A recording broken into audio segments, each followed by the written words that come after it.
What is up? This is your LA in a minute, and of all the abundant and delicious fruit growing on trees in Los Angeles, the loquat might just be the most underappreciated.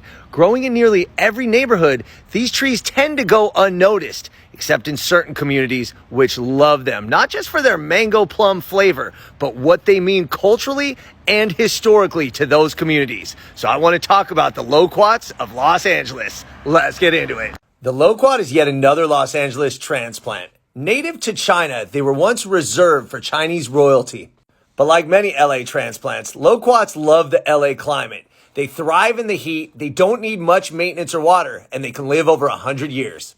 Now, it's important to note that despite the similarities, especially in name, they are not related to the kumquat because they're actually in the same family as the rose. That's right. This is the same family that actually gives us apples, pears, and most stone fruit, which is perhaps why the flavor of the loquat has been compared to the plum, the peach, and the mango. The tree could be anywhere in size from a large shrub to 30 feet tall, with almost subtropical, dark, glossy green leaves. Okay, so how did loquats get to LA anyway?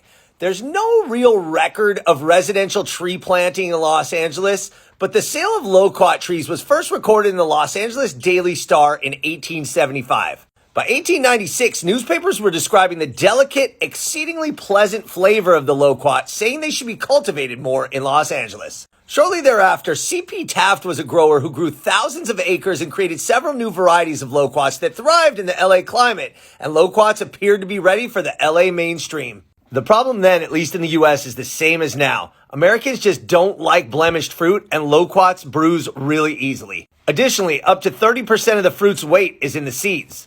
Yet for thousands of years in Japan, the fruit sold major volume. And Japanese immigrants and traders might have been the first to bring the pits to Los Angeles directly from Japan in the 1850s. Around the same time, Chinese immigrants were planting loquat seeds in Los Angeles for both ornamental and health purposes. There's even a loquat supplement, Ninjiam, that's said to be good for coughing and sore throats. Spain has also been a large loquat market and a main reason they're in Los Angeles. The Spanish brought the fruit to their warm colonies in the New World, their Latin American colonies where the fruit became a major part of Central American culture. When people from these countries came to LA, they planted the loquat in their yards, and the fruit is known as nísperos, mísperos, or nísferos. Another important loquat community in Los Angeles is the Armenian population.